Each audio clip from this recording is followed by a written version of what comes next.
As some of you know, I am Gina Murdock, the founder of Lead with Love, and I wanted to talk just briefly about the neuroscience of leadership.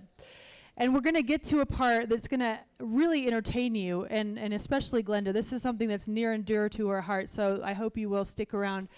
In leadership, what do we know? That people who are led by love versus fear, that actually activates the parasympathetic nervous system versus the sympathetic nervous system. So take a look at some of these stats. When you're led by fear in an organization or in your family, by the way, maybe giving them some of those weird foods these guys are talking about with their children's, the neural circuits with fear creates impairment in the body. So this is the fight or flight response. And with a loving response, you have neurogenesis. So this is just my credential to get me in the door at the Brain Lab, is why I created this slide. So I hope that you enjoy that and it really shocks you and makes you realize this statement. To be a good leader, you must lead with love. I don't know who said that. Somebody brilliant. Oh, it's Gina Murdock, the founder of Lead with Love. There it is. So we haven't touched on this, and I'm surprised because the Cigna Healthcare Organization has created a study, and it's been widely cited, around loneliness. So I'm going to depress you for just a few moments before we get into this really fun activity that we're going to do. Loneliness has the same impact on mortality as smoking 15 cigarettes a day, making it even more dangerous than obesity. So don't worry about what all these expert, brilliant people are saying about food. You need to have some friends. And this is important. Look at this. In 1985, people said there was only 3 people they claimed as a close confidant. In 2004, it dropped to 1, with 25% of Americans saying they don't have anyone to confide in. That means 1 out of 4 people in this room means they don't have someone that they can call a close friend. That's probably not the case here. I mean, I'm not sure, but I'm just shocked by these statistics. Lack of social connectedness predicts vulnerability to disease and death above and beyond traditional risk factors such as smoking, blood pressure, and physical activity, and probably diet. So Brené Brown is a famous and best-selling author and researcher, and I think this quote is very true, and it's about our health and our brain and our gut and all these things. A deep sense of love and belonging is an irresistible need of all people. We are biologically, cognitively, physically, and spiritually wired to love, to be loved, and to belong. When those needs are not met, we don't function as we were meant to. We break, we fall apart, we numb, we ache, we hurt others, and we get sick. Sorry, we can...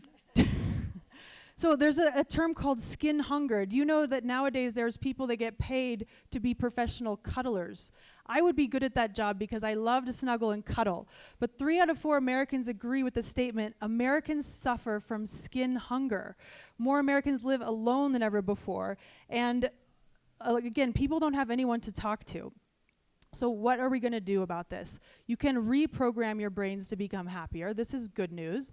And this is a famous report about positive psychology. In just 21 days, you can reprogram your brain. So instead of thinking negative thoughts that are toxic to your body, you can reprogram your brain to think positive thoughts. I hope you guys would agree with this. This is called the Tetris effect. So I want us to experiment just for a moment with something we call mirror neurons. So the neurological geniuses in the room will know all about this, but I want you to look at somebody in your table and just take it, easy. If you don't find anybody, you can come look at me. But I want you to smile at that person and see what happens. Look in their eyes, connect with them, and smile. So mirror neurons in your brain, when somebody smiles at you, that same effect is happening in your own brain. Why is this important? Well, because we affect each other. We are interrelated and interconnected. So here's some things that we can do to combat this loneliness and these things that are a bigger detriment to our health than almost everything that we've heard this morning. You can think positive, be kind to yourself and others, and be grateful. And I also suggest, and I'm not an MD, but that you should hug somebody. So please stand up. And I want you to just let yourself choose one person nearby that you would like to give a hug. And while you do so, I'm going to share with you some of the positive attributes of hugging. So you're releasing a feel-good hormone called oxytocin, lowering your blood pressure, alleviating fears. It's good for your heart. You're reducing cortisol, and you're going to be happier and healthier. I suggest holding on for more than 1 second, maybe 3 seconds. Try it till it feels awkward. Come on, heart to heart. Don't be scared. What the heck? Stop, you already did it. Do it again. Do it again. Oh, and Glenda, come and help me for this one. The other thing that you can do is laughing. So laughing reduces stress hormones, increases health-enhancing hormones, boosts the immune system.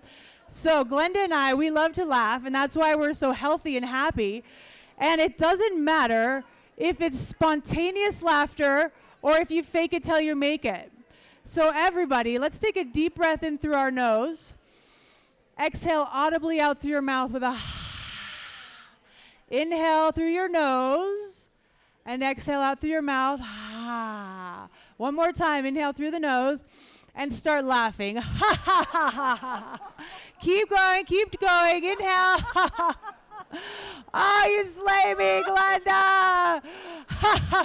I'm telling you, look at these benefits. You can either eat a lot of kale or you can start laughing more, hugging more, and you don't have to worry about any of that stuff. I mean, who wants a fecal transplant? Not me. Not me.